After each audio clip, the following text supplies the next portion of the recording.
everybody. Thought I would do another one of these quick take analysis pieces.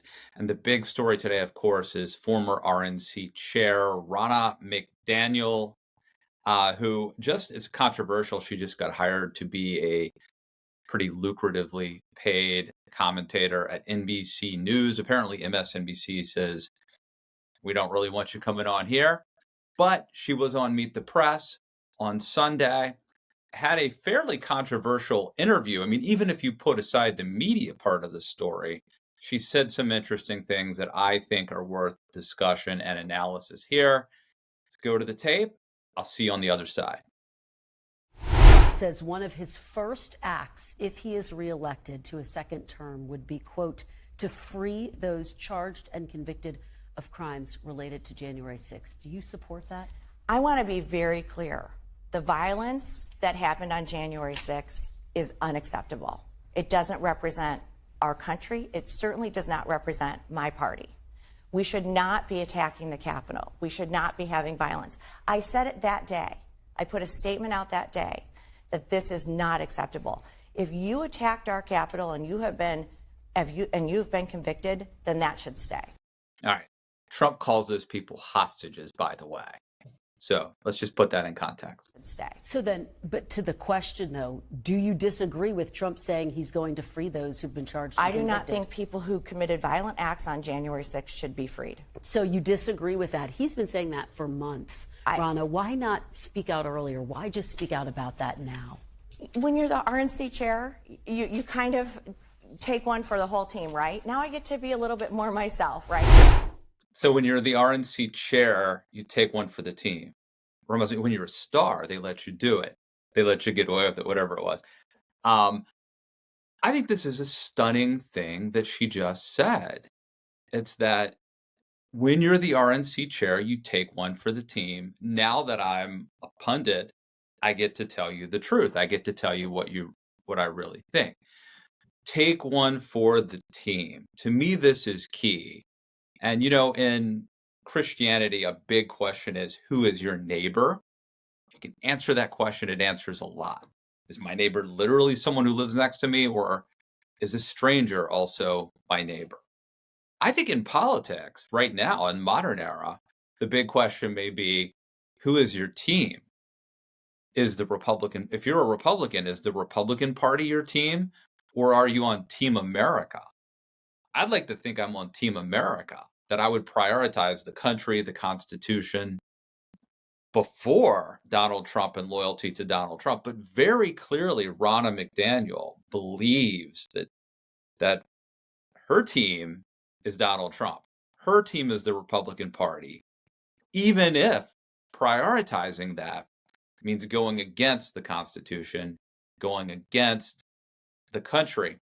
This doesn't really surprise me, and it shouldn't surprise any of you. Ronna McDaniel is someone who dropped the name Romney. She used to go by Ronna Romney McDaniel because she wanted that last name to help her in her career.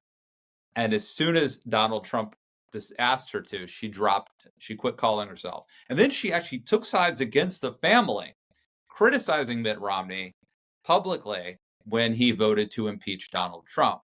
So this is someone who's obviously prioritized her job, her personal ambition over her family, I think clearly over her country and over the Constitution. Probably not a surprise to a lot of you. What is interesting to me is that she has just kind of admitted it here when she talked about taking one for the team. I think it's worth all of us asking ourselves, who is your team? Because partisanship's a hell of a drug. Is your team the Republican Party? Is your team the Democratic Party? Or are you Team America? In the Marines, it's God, country, corps, or something like that. We should rank order our priorities. We should have a hierarchy of values that we think about, because frankly, in the heat of battle, if you don't have that hierarchy, you will probably be tempted. You will probably revert to whatever is in front of you. Let's keep going. Right? This is what I believe. I don't think violence should be in our political discourse, Republican or Democrat. And I disagree with that. I agree with him on a whole host of other things. Let's close the border. Let's make sure we have good incomes for people. Let's make sure we do a lot of great things. But on that point, I don't think we should be freeing people who violently attacked Capitol Hill police officers and attacked the Capitol. Ronna, that is such a fundamental point. People would argue such a fundamental point to our democracy. You say you still support him. I assume you're still going to vote for him based on that. What do you say to those who hear your answers to that question and feel like it's hypocritical to then vote for him? Yeah, I think we have to make a choice, right? And everybody is looking at their candidates and they may say, I don't love everything about this. I disagree with this. I don't like how they say this. But for me, when I look... I don't like how they say this. As if the things Donald Trump said were just malapropisms, or he's just not good at communicating. Like, when you call the people who attacked the Capitol on January 6th hostages, that's not, oh, he's just got a different way of communicating. He talks different. No. I look at my state of Michigan and I look at the cost of food, the cost of rent, the cost of insurance, that I feel less safe. So, crime is on the rise. Actually, crime is not on the rise. I mean, in some places it is. Washington, D.C., it is. I don't know about Michigan, but I could tell you that in major cities right now, crime is at a 50-year low, and it has come down dramatically since Donald Trump was president in 2020. Seeing fentanyl come across our border, that we're seeing an open border, I don't think there's any choice but to vote for the Republican. Even though you may have disagreements, it's him or Biden. Okay, so this is obviously a media story. I think the bigger takeaway is what we just heard, substantive, that she prioritized her job. She saw her job description as helping Donald Trump, not serving the country. I think that's a microcosm for a lot of people in America today, certainly a lot of people in the Republican Party. That, to me, is the big story. The interview, a lot of people are criticizing NBC for having her on air, and I'll get to that in 1 second, but I think that interview was insightful. It helped us understand this mentality. I mean, we sort of knew it was there anyway, but hearing her literally say, taking one for the team, I think has raised an interesting point about who's your team. We should all think about that. But again, it's a media story. It is interesting that people at NBC and MSNBC are publicly speaking out against hiring Ronna McDaniel as a lucratively paid contributor. And even on that very show, on Meet the Press, Chuck Todd, the former host, weighed in, and let's just play a clip of that. The elephant in the room. Yeah. I think our bosses owe you an apology for putting you in this situation, because I don't know what to believe. She is now a paid contributor by NBC News. So I have no idea whether any answer she gave to you was because she didn't want to mess up her contract. She wants us to believe that she was speaking for the RNC when the RNC was paying for her. And look, there's a reason why there's a lot of journalists at NBC News uncomfortable with this, because many of our professional dealings with the RNC over the last 6 years have been met with gaslighting, have been met with character assassination. So it is, that's where you begin here. And so when NBC made the decision to give her NBC News' credibility, you got to ask yourself, what does she bring NBC? Right. And I think someone, maybe Chuck, someone later on said, look, if you were hiring her as a technical consultant to tell us how the Republican National Convention is going to operate, and that may be valuable.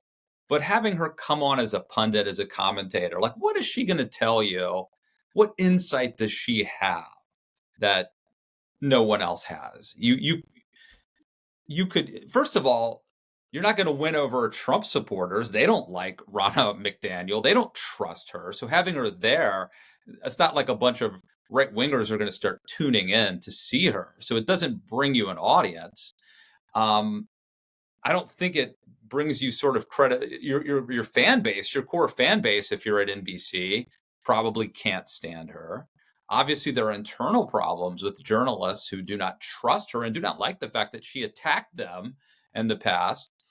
So I'm not sure it's a smart move to have her come in. I'm not really sure what the deliverable is or what it brings you. I think also there are concerns about kind of normalizing her behavior. Now, remember, what she was involved in isn't just she liked Trump or something like that. I mean, she was involved intimately in the fake electors and in defending Trump during his effort to overturn the election. And so it's not just that we disagree with her on a policy issue. She was involved to some degree in supporting Trump during a time when he prevented a free and fair transfer of power. It's a big, big deal.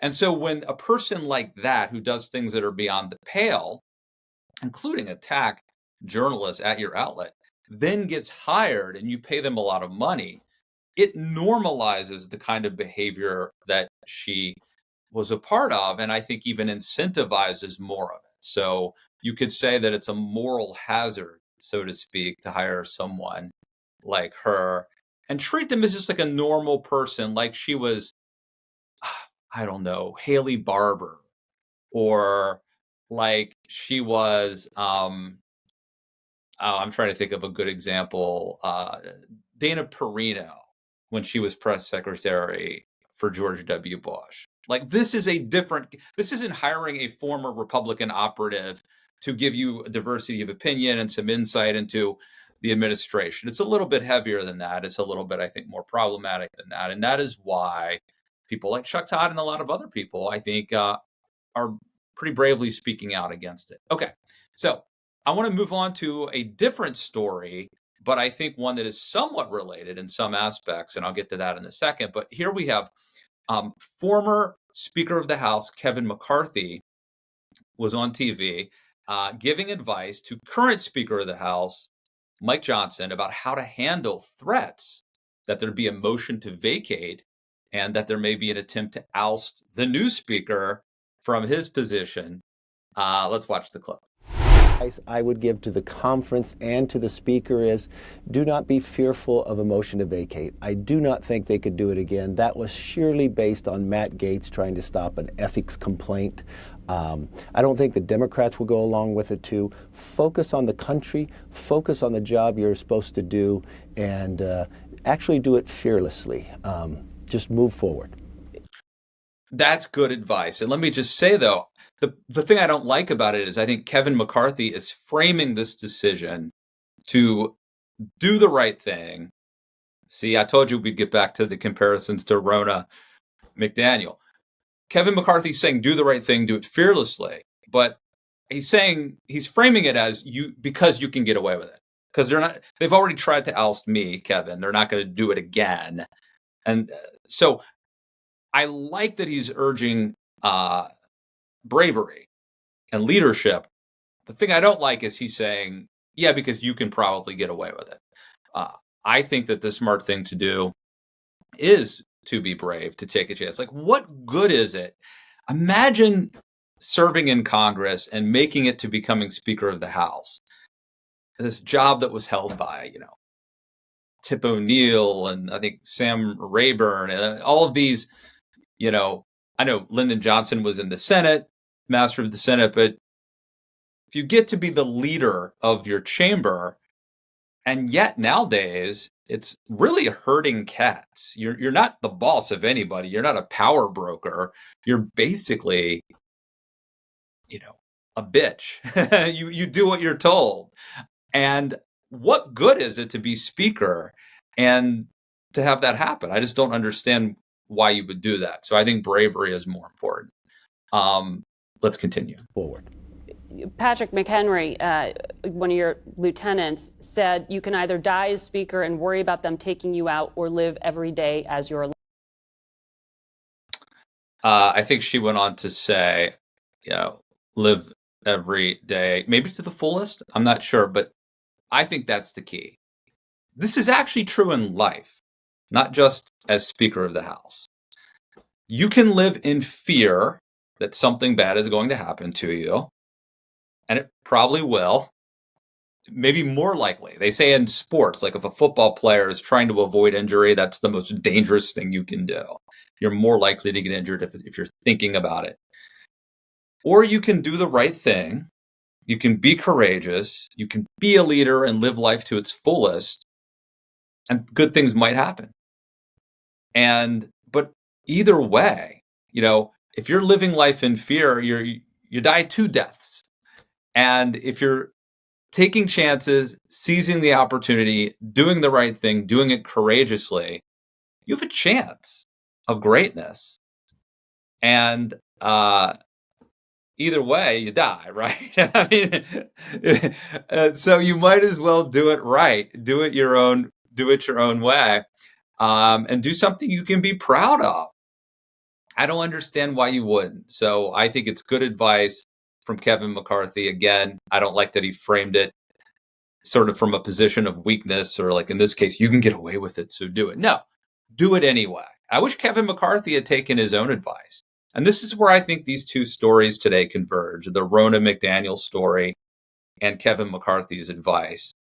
If you get one of these positions of leadership, you have a chance to do the right thing and to do something courageous. Do it. Otherwise, what good is it being the RNC chairman if you're like a glorified assistant to someone who has to cower in fear? What good is it being the Speaker of the House if backbench Republicans like Marjorie Taylor Greene can threaten you and scare you all the time? So do what you want to do. And I urge you, if you're Speaker Johnson, I know you're listening, fund Ukraine. Do the right thing. Dare them to take you down. If they do, you'll be a hero anyway, as far as I'm concerned. And if you survive, if you dodge that bullet, was it Winston Churchill who said that there's no greater feeling than being shot at with no effect? Nothing's more exhilarating. If you survive, then you do own the caucus. You are the Speaker of the House. So take a chance. Don't be a wimp. Be a leader. And that concludes our program today. Thank you for watching. Don't forget, new podcast. It's called Matt Lewis Can't Lose. If you were a fan of the old one, Matt Lewis in the News, sadly, we had a technical snafu. So if you're watching us, this may not apply to you. If you listen to the audio podcast, maybe you're watching, but you also like to listen to the audio podcast, subscribe today. It's called Matt Lewis Can't Lose. I also do the DMZ show with Bill Scher, and I do another podcast called The Wrong Stuff with Guy Denton. If you like audio podcasts and consuming audio, please subscribe today on iTunes or wherever you get podcasts. Like, rate, and review us. And of course, right here, subscribe to this YouTube channel, leave a comment, all the good stuff. Thank you.